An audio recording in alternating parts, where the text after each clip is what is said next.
Na pré-história, o ser humano usou a força e os sentidos para criar ferramentas que o ajudaram a realizar as tarefas mais simples, como obter e carregar seu alimento e a sobreviver em seu meio ambiente. Ao longo do tempo, foi desenvolvendo e aperfeiçoando essas ferramentas. A roda é uma das invenções mais significativas da nossa história e o seu primeiro registro remonta aos anos 3500 a.C., na Suméria.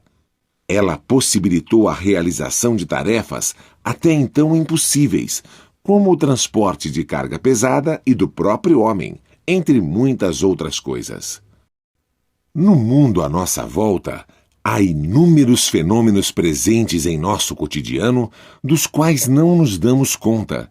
Processos físicos, reações químicas e muito mais. Nesta grande variedade de possibilidades estão a dinâmica, uma das principais áreas da mecânica, e suas tecnologias. Venha participar conosco desta aventura.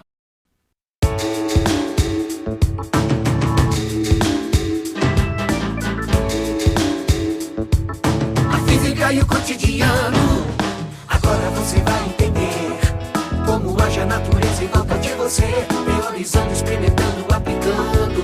Não tem como você não compreender. Velocidade, astronomia, relatividade, quantidade, energia, eletricidade, medidas, tamanhos, imagens e sons, em todas as cores, em todos os tons. Deciframos o universo de A a Z, isso tudo feito pra você. A física e o cotidiano. Vamos conhecer um pouco mais sobre a dinâmica, uma área da física que estuda a causa dos movimentos. Você vai descobrir como, ao longo dos séculos, pessoas dedicadas aos temas da física desvendaram esse universo e contribuíram de maneira essencial para a evolução do conhecimento científico e tecnológico. No século XVII, Galileu Galilei já havia estudado e citado a lei da inércia, que pouco depois viria a se tornar a primeira lei de Newton da mecânica, que diz: um corpo em repouso continuará em repouso, a menos que uma força externa atue sobre ele.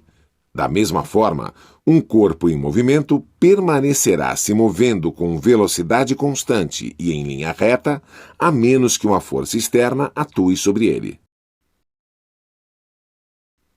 Hoje, sabemos que este estado de inércia, como é chamado, tem a ver com as leis da dinâmica, respeitando o princípio de menor gasto de energia.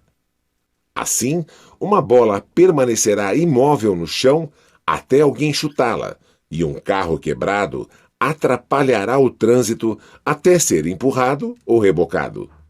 De forma simples, a inércia seria uma espécie de tendência natural para não mudar, expressa nas coisas.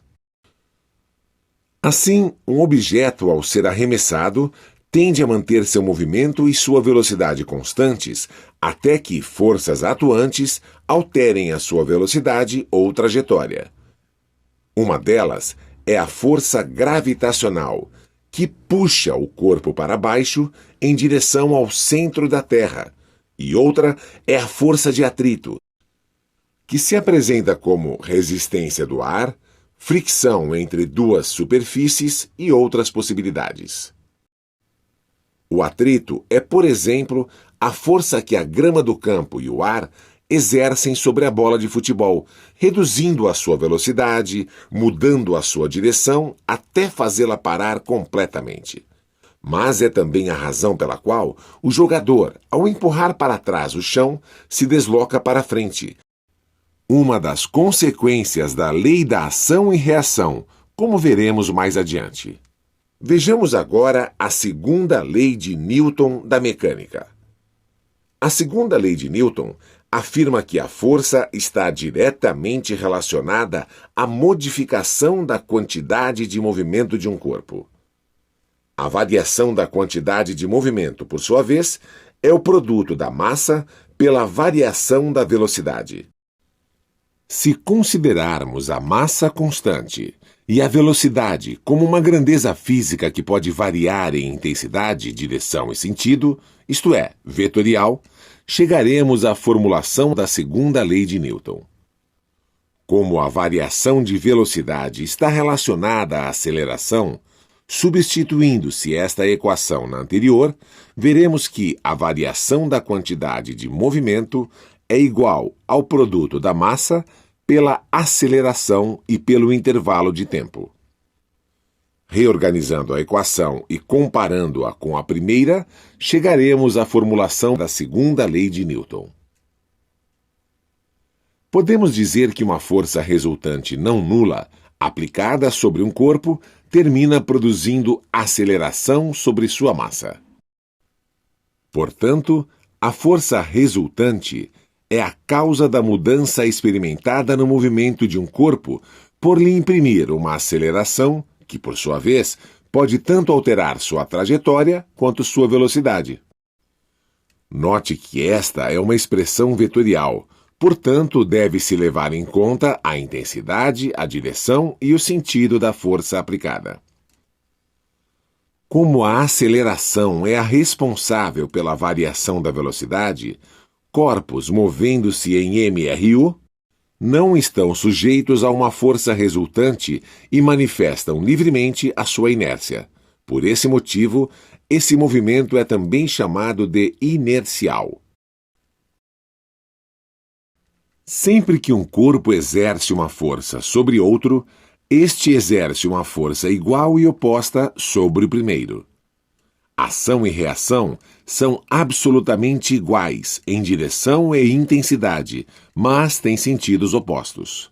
E o mais importante, não estão aplicadas no mesmo corpo. Vamos realizar um experimento? Observe a parede e a pessoa que a empurra. Vamos considerar que entre os pés da pessoa e o chão praticamente não exista atrito.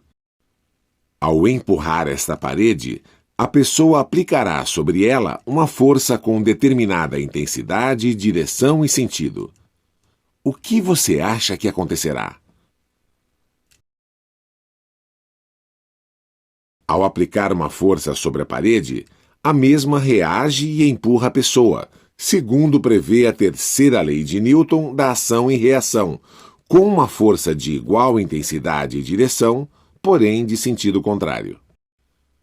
Normalmente, a aplicação de uma força demanda um tempo. E é aí que surge outra grandeza dinâmica importante, o impulso. Ele é definido como o produto da força pelo intervalo de tempo de sua duração. Mas, pela segunda lei de Newton, a força é igual à massa multiplicada pela aceleração. Fazendo as substituições adequadas nas equações, chegaremos ao chamado Teorema do Impulso. Este teorema mostra que o impulso é sempre igual à variação da quantidade de movimento do corpo, isto é, o produto da massa pela sua variação de velocidade. Vejamos como isso pode nos ajudar a resolver o problema proposto. Como não há atrito com o chão, a força resultante externa atuante no sistema é nula, produzindo um impulso igualmente nulo. É por isso que a parede não se movimenta e ele recua com velocidade constante em sintonia com a primeira lei de Newton, da inércia. Este movimento somente será alterado se uma nova força resultante atuar sobre os corpos.